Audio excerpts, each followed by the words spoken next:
Hello students. हम लोग solution and colligative properties पढ़ रहे थे, जिसमें कल मैंने आप लोगों को कॉलिगेटिव प्रॉपर्टीज या अणुसंघ के गुणों के बारे में बताया था। 4 तरीके के होते हैं: RLBP, relative lowering in vapour pressure; वाष्प दाब का आपेक्षिक अवनमन; एलिवेशन इन बॉइलिंग पॉइंट, क्वथनांक में उन्नयन; डिप्रेशन इन फ्रीजिंग पॉइंट, हिमांक में अवनमन; और ऑस्मोटिक प्रेशर या परासरण दाब। मैंने कहा था कॉलिगेटिव प्रॉपर्टीज को कॉलिगेटिव प्रॉपर्टीज इसलिए कहा जाता है क्योंकि ये number of particles of solute पे डिपेंड करते हैं। सॉल्यूट के कितने पार्टिकल्स प्रेजेंट हैं, इस बात पर कॉलिगेटिव प्रॉपर्टी की डिपेंडेंसी हो। इसका मतलब मैं ये कह सकता हूं कि जो कॉलिगेटिव प्रॉपर्टी है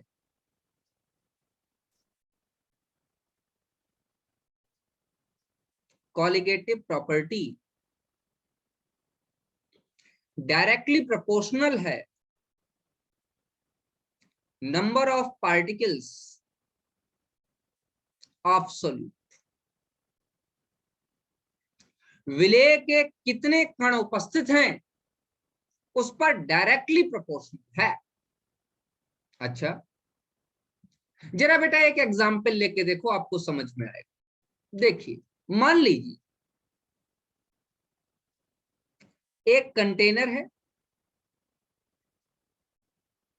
इसमें मैंने वाटर ले रखा है और इस वाटर में मैंने 1 मोल ग्लूकोज डाल।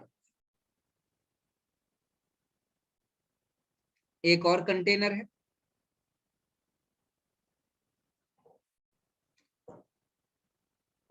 Oppo A54। ये आप अपना कैमरा बंद कीजिए।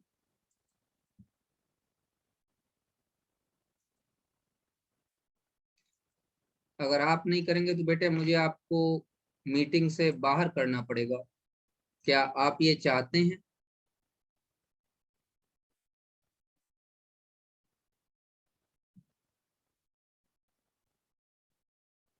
ओ ये लोग क्लास के बीच में गड़बड़ क्यों करते हैं?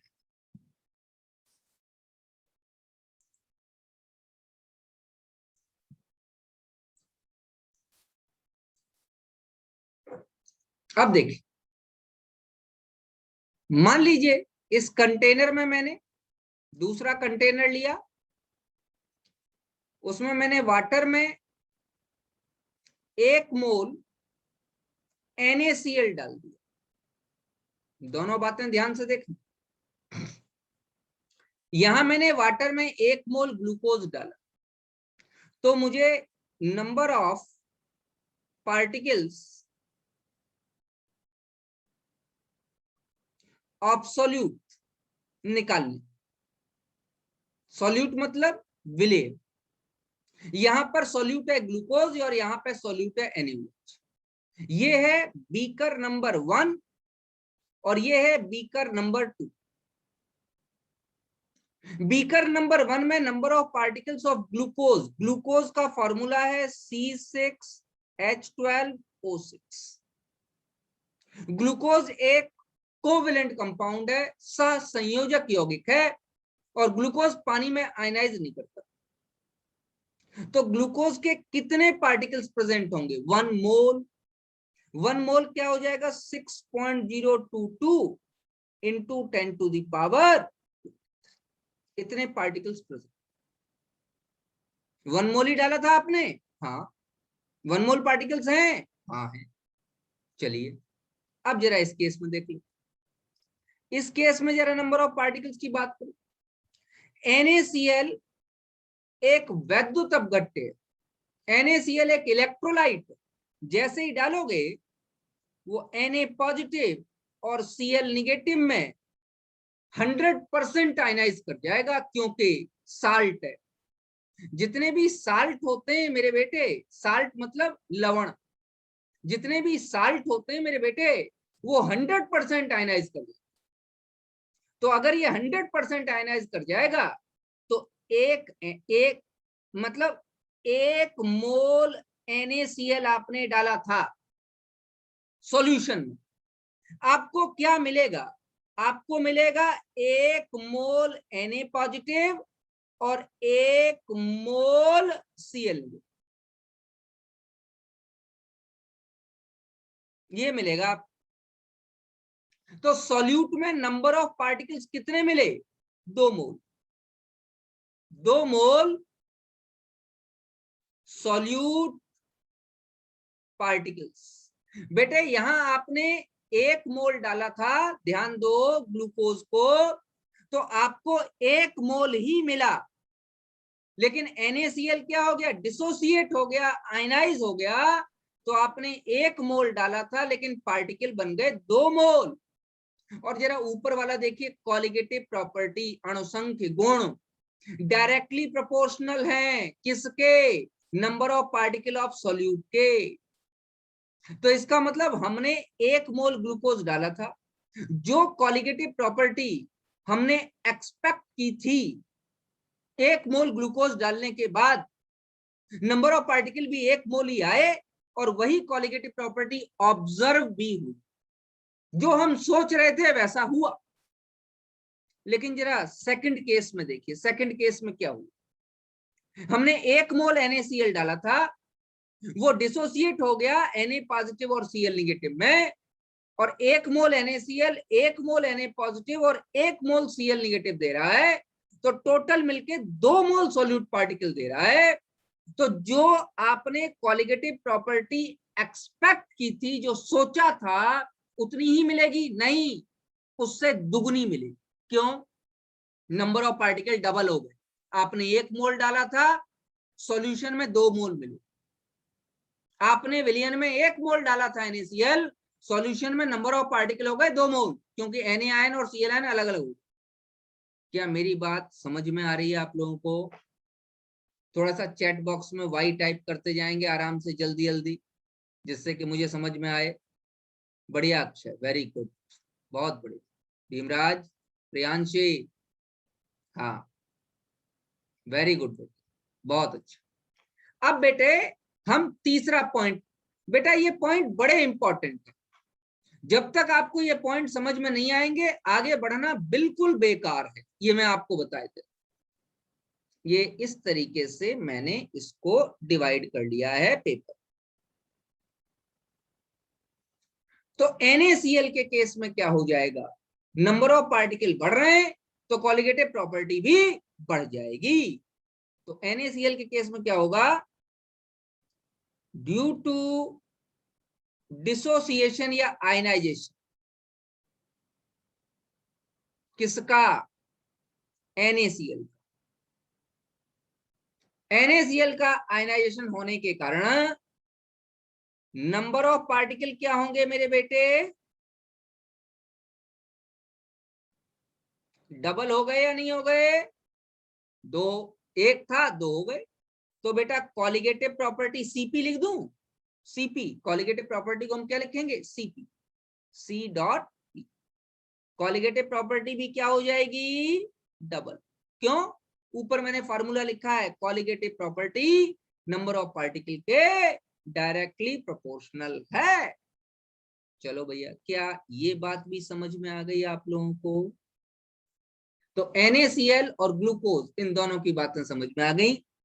इसका मतलब अगर इलेक्ट्रोलाइट है, अगर वैद्युत अपघट्य है, तो संभल के कॉलिगेटिव प्रॉपर्टी निकालनी पड़ेगी। क्यों? पता नहीं कितना टूट रहा है। साल्ट तो 100% टूट जाते हैं, तो साल्ट के केस में तो कोई दिक्कत नहीं होगी। लवण, वो तो 100% टूट जाते हैं। लवण जो होते हैं उनका 100% आयनन होता है, तो लवणों के केस में कोई प्रॉब्लम नहीं। साल्ट आर स्ट्रॉन्ग इलेक्ट्रोलाइट्स, तो उस केस में तो जितने आयंस बनेंगे उतने नंबर ऑफ मोल्स बन जाएंगे। चलिए अब जरा ध्यान दीजिए, एग्जाम्पल नंबर 3, एग्जाम्पल नंबर 3, ध्यान से देखिए। मैंने एक कंटेनर में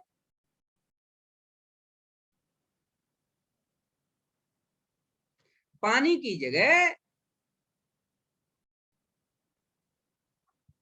या दोनों बातें बताता हूं, मैंने वाटर प्लस CH3COOH डाला, आपको अच्छा लगेगा। दोनों बातें बताता हूं, एक बात छोड़ क्यों दूं ना, सारी बातें बताता हूं, देखो। और चौथे कंटेनर में मैंने वाटर की जगह बेंजीन डाला, सॉल्वेंट, विलायक। विलायक क्या है? बेंजीन। और उसमें मैंने क्या काम किया? एसिटिक एसिड डाल दिया। आपको मालूम है एसिटिक एसिड कोवेलेंट कंपाउंड है, लेकिन आयनाइज होता है। कैसे आयनाइज होगा? Acetic acid CH3COOH aqueous medium में आयनाइज होगा मेरे बेटे CH3COO negative aqueous plus H positive aqueous. इस तरीके से आयनाइज होगा। चलो भैया, अब मैं कुछ नहीं कह रहा, आप अपने आप बताइए नंबर ऑफ पार्टिकल कितने हो गए? डबल हो गए? नहीं डबल हो गए, मैं मना नहीं करता, लेकिन क्या सच में डबल हो जाएंगे? नहीं, ये रिवर्सिबल रिएक्शन है, उत्क्रमणीय प्रक्रम। क्या 100% आयनाइजेशन होगा? नहीं, 100% नहीं होगा। तो कितना होगा? थोड़ा कम। तो मैं ये कह सकता हूं एसिटिक एसिड क्या है? वीक एसिड, दुर्बल अम्ल। तो नॉट 100% आयोनाइजेस, 100% आयनाइज नहीं हो। लेकिन बेटे एक बात, आपने 1 मोल एसिटिक एसिड डाला, बन जाने चाहिए थे 2 मोल, लेकिन 2 मोल पूरे पूरे नहीं बनेंगे, क्योंकि 100% आयनाइजेशन नहीं है, दुर्बल वैद्युत अपघट्य है, वीक इलेक्ट्रोलाइट है, और 100% आयनाइजेशन। मान लेता हूं 2 मोल नहीं बनेंगे, लेकिन क्या 1 मोल बचेगा? क्या ना, 2 से थोड़े से कम बनेंगे। हो सकता है 1.75 बने, हो सकता है 1.5 बने, लेकिन नंबर ऑफ मोल्स तो फिर भी बढ़ गए। हमें मालूम नहीं है कितना डिसोसिएशन होगा, कितना आयनाइजेशन होगा। नंबर ऑफ पार्टिकल्स तो फिर भी बढ़ गए या नहीं बढ़ गए बेटे मेरे?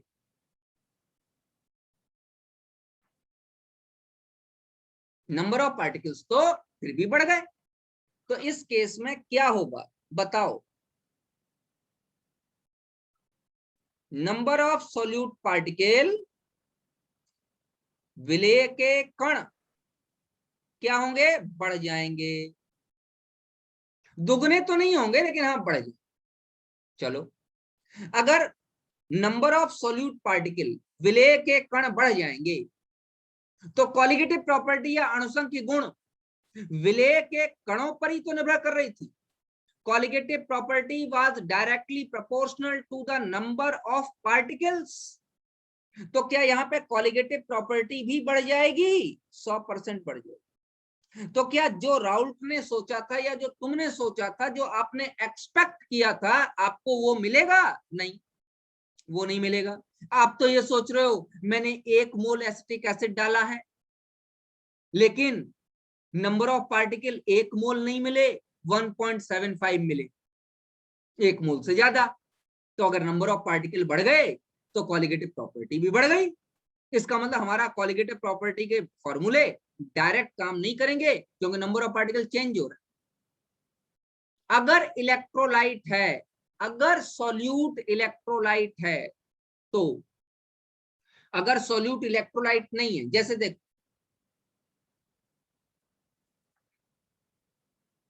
ध्यान दीजिएगा, ग्लूकोज, ग्लूकोज क्या है? Non electrolyte. मतलब ये पानी में डालने पे आयनाइज नहीं करता, ना डिसोसिएट होता है, ना एसोसिएट होता है, ना वियोजित होता है, ना संगुणित होता है। NaCl क्या है? इलेक्ट्रोलाइट। ये क्या होता है? वियोजित होता है, संगुणित नहीं हो रहा, वियोजित, टूट रहा, डिसोसिएट। तो इलेक्ट्रोलाइट के केस में संभल के देखना पड़ेगा, ध्यान दीजिए। अब मैंने यहां पर बेंजीन और एसिटिक एसिड को मिलाया है। बेटा ऐसा होता है कि 2 मोल एसिटिक एसिड ले लो, वो ये बना लेंगे CH3COOH का होल ट्वाइस, और इसको द्विलक कहते हैं। द्विलक, द्विलक का मतलब डाइमर। मेरे साथ आप लोग बनाइए, डाइमर की शक्ल बना के आपको दिखा रहा हूं। नीचे CH3C double bond O, single bond OH, C single bond OH, double bond O, single bond CH।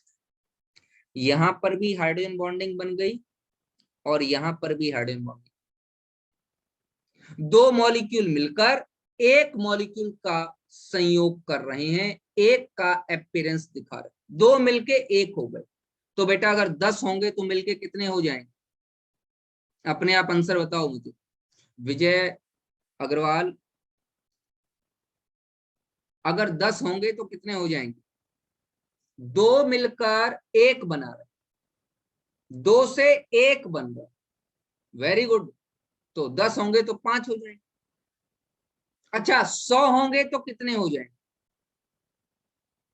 50। Very good. तो आप अपने आप बताइए, नंबर ऑफ पार्टिकल घट रहे हैं या बढ़ रहे हैं? पहले 100 थे, अब कितने हो गए? 50। डिक्रीज कर रहे हैं, नंबर ऑफ पार्टिकल घट रहे हैं। बोलो भैया, ये केस क्या है? एसोसिएशन।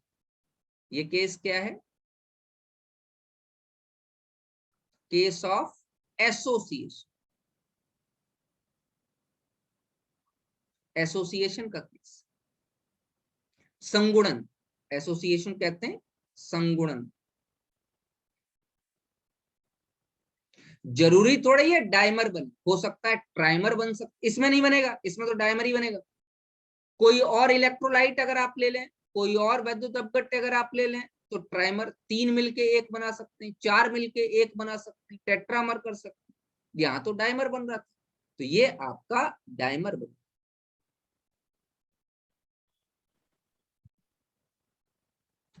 तो यहां मैं लिख सकता हूं नंबर ऑफ पार्टिकल्स क्या हो रहे हैं? अपने आप बताओ। डिक्रीज कर रहे हैं। तो कॉलिगेटिव प्रॉपर्टी सीपी क्या होगी? डिक्रीज कर। तो अगर संगुणन होगा, एसोसिएशन होगा, तो कॉलिगेटिव प्रॉपर्टी डिक्रीज कर जाएगी। इस केस में तो नंबर ऑफ पार्टिकल हाफ हो रहे हैं,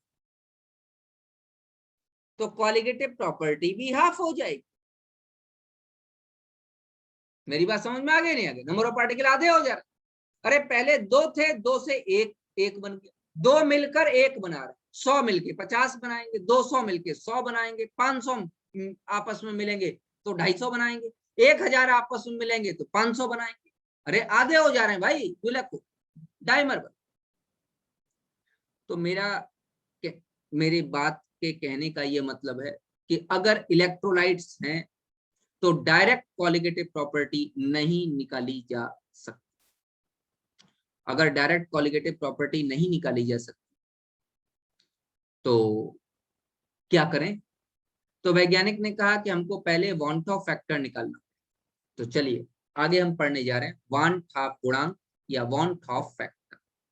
क्यों पढ़ रहे हैं इसकी कहानी मैंने अभी पिछले पूरे पीरियड में यही पढ़ाई कि मैं वान हाफ फैक्टर क्यों पढ़ रहा हूं।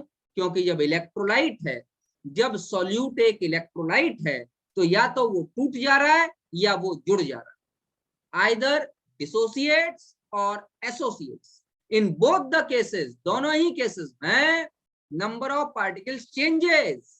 अगर डिसोसिएशन है तो नंबर ऑफ पार्टिकल इंक्रीज कर रहे हैं, अगर एसोसिएशन है तो नंबर ऑफ पार्टिकल डिक्रीज कर रहे हैं। तो there is a change in number of solute particles, और कॉलिगेटिव प्रॉपर्टी डायरेक्टली प्रोपोर्शनल है नंबर ऑफ सॉल्यूट पार्टिकल्स पर। तो if there is a change in number of solute particles after forming the solution, there will be a change in colligative property also.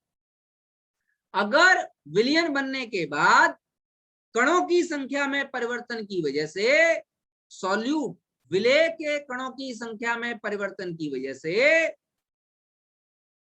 विलय के कणों की संख्या घट रही है या बढ़ रही है, तो कॉलिगेटिव प्रॉपर्टी भी या तो घट जाएगी या बढ़ जाएगी, क्योंकि number of solute particle change. चलिए, इस एबनॉर्मेलिटी को सुधारने के लिए साइंटिस्ट ने आई निकालने का तरीका बताया। तो हम तरीका जानना चाहते हैं। Want Hoff factor I.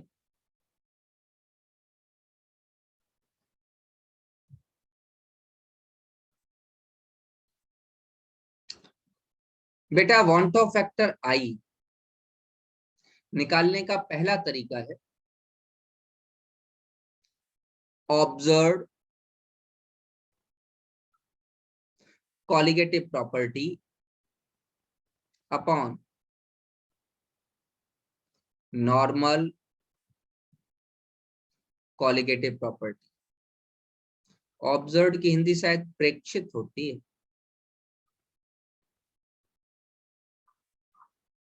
जो आपको मिली प्रेक्षित अणुसंख्य गुण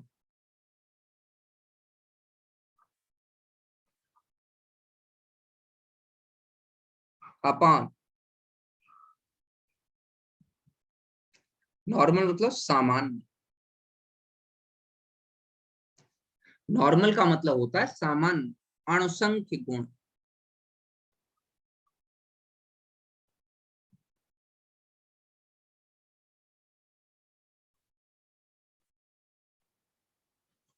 तो observe colligative property by normal colligative property, इसको हम क्या कहते हैं? आई कहते हैं। ये दोनों दी जाएगी तो आई आप निकाल सकते। अच्छा, और कोई तरीका आई निकालने का? हाँ, तरीके और भी। देखो बेटा, मैं आज आपको एक तरीका सिखा रहा हूं जिस तरीके से चाहे संगुणन हो, चाहे वियोजन हो, चाहे डिसोसिएशन हो, चाहे एसोसिएशन हो, आप आई का मान कैलकुलेट कर सकते। पहले आई कैलकुलेट करना सीखिए। आई क्यों कैलकुलेट कर रहे हैं? क्योंकि डायरेक्ट कॉलिगेटिव प्रॉपर्टी इलेक्ट्रोलाइट्स के लिए नहीं निकाली जा सकती, तो आई लगाना पड़ेगा। चलिए, आई बराबर 1 plus y minus 1 into x.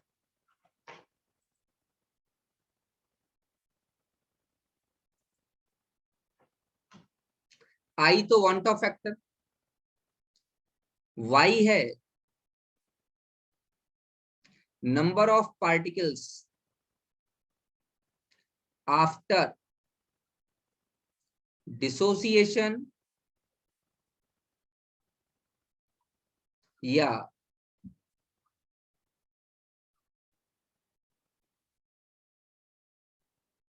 Association. मतलब संगुणन या वियोजन के पश्चात कणों की मात्रा।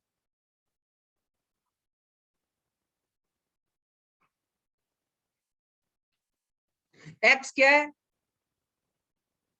परसेंटेज डिसोसिएशन या एसोसिएशन, प्रतिशत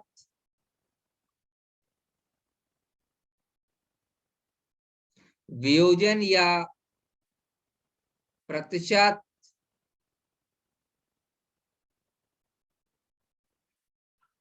संगुणन, प्रतिशत वियोजन हो रहा है या प्रतिशत संगुणन हो रहा है, क्या हो रहा है ये एक्स बताएगा। चलो एक एग्जाम्पल लेके देखते हैं।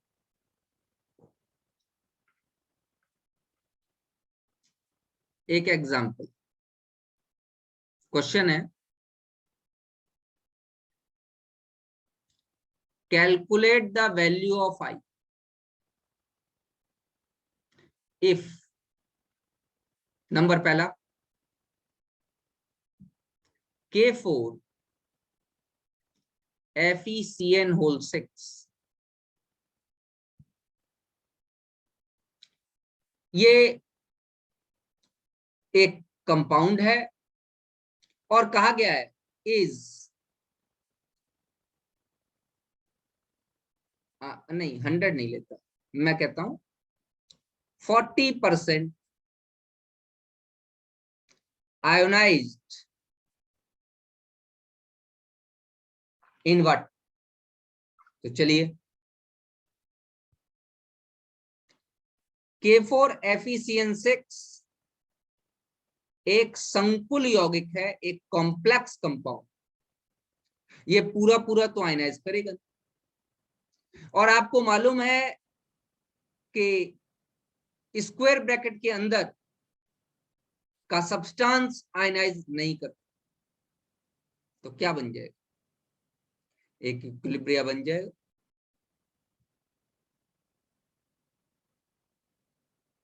Four moles of K positive and FeCN whole 6 पर 4 नेगेटिव, ये इक्विलिब्रिया बन गया। पूरा पूरा तो डिसोसिएट नहीं होगा, पूरा पूरा तो आयनाइज नहीं, फिर भी नंबर ऑफ आयंस कितने आए, Y बराबर 4 पोटेशियम आयन और 1 एनायन, तो 4 + 1 बराबर टोटल आयन आ गए हमारे 5।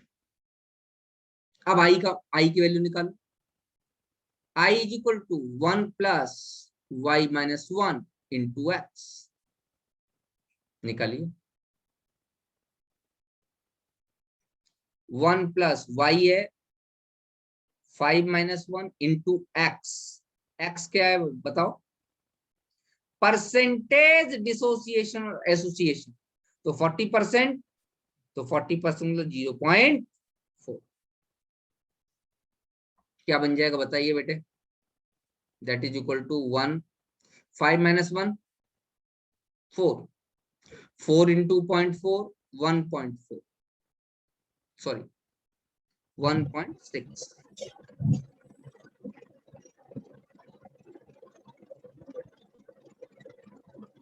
आई की वैल्यू 2.6। तो अगर कहीं पर डिसोसिएशन हो रहा है, अगर कहीं पर वियोजन हो रहा है, तो आपको लिखना पड़ेगा नोट,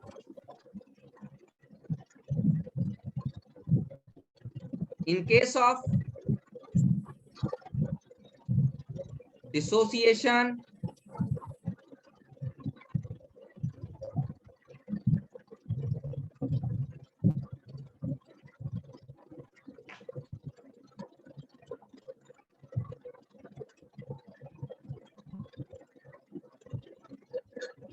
एक मिनट रुको,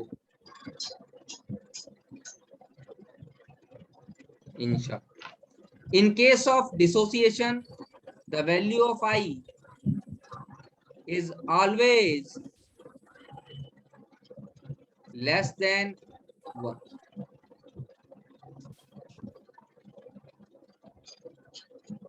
अगर आप डिसोसिएशन का केस देखोगे, sorry is always greater than, अरे 2.6 आ रही ना भैया, इज ऑलवेज ग्रेटर देन, हाँ खुशी ध्यान से देखिए, K4 FeCN6 40% आयनाइज हो रहा है।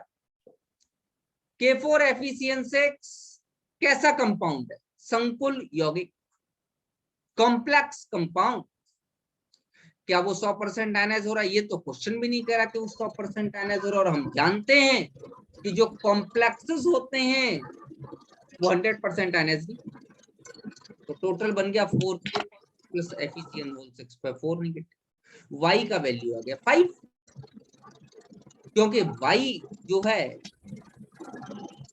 वो है number of ions after dissociation और एसोसिएशन, तो नंबर ऑफ आयंस आ गए 5। फॉर्मूला लगाया i is equal to 1 plus y minus 1 into x, i का वैल्यू आ गया 2.6।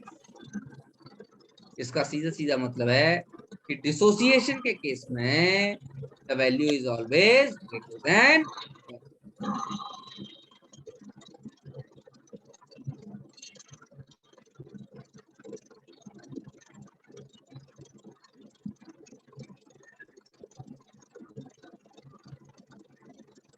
मैं कह रहा हूं इफ CH3COH is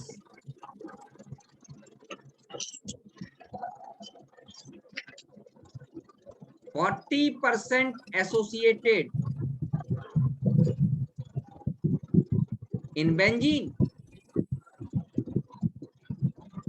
अगर CH3COH बेंजीन में 40% एसोसिएट कर गया, घुल गया, जुड़ गया, तो 2 मोल CH3COH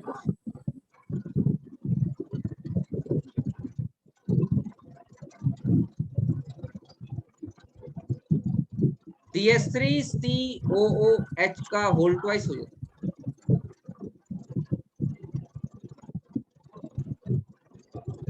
डाइमर बन गया, 40% हो रहा। बेटा y का वैल्यू निकालना है, 2 से 1 बन रहा, तो 1 से कितना बनेगा, 1/2, that is the correct value of y। क्या मेरी बात समझ में आ रही? 40% एसोसिएशन है, तो i बराबर 1 plus y minus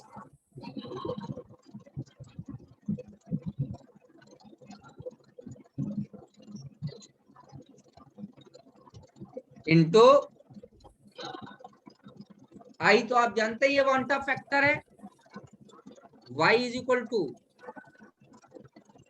number of particles after dissociation और एसोसिएशन।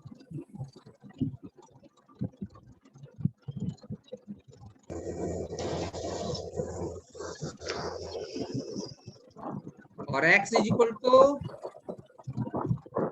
परसेंटेज ऑफ डिसोसिएशन या एसोसिएशन।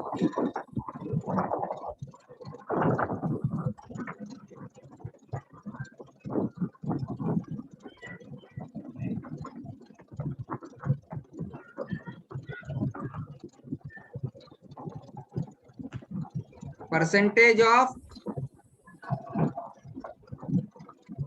डिसोसिएशन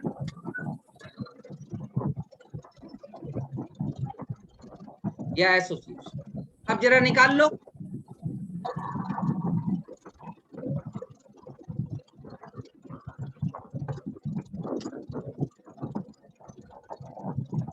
i बराबर 1 plus y minus 1 into x, i बराबर 1 प्लस वाई के 1/2,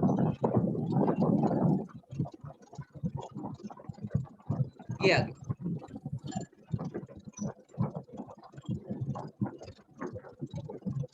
एक्स कितना है 0.4, निकालिए भैया। 1 प्लस ये आ जाएगा -1.2, तो -0.2, तो आई बराबर कितना आ गया,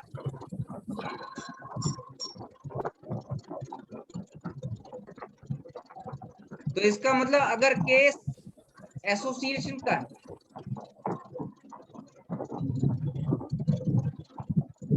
इन case of association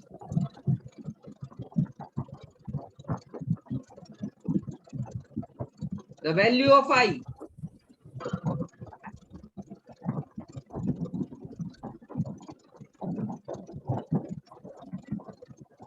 is always less than 1, value of i 1 से, यहाँ ये बात तो दोनों ही समझ लेनी चाहिए। दोनों के लिए मैंने एक ही सूत्र बताया और इसी सूत्र से मैंने दोनों के लिए निकाला। दोनों के लिए मैंने एक ही फॉर्मूला बताया, आई बराबर 1 प्लस वाई माइनस 1 इंटू, ये मीटिंग तो खत्म होने वाली है बेटे। अब मैं आपको नेक्स्ट मीटिंग में आई के बारे में और कुछ एग्जाम्पल बताऊंगा और फिर कॉलिगेटिव प्रॉपर्टी शुरू।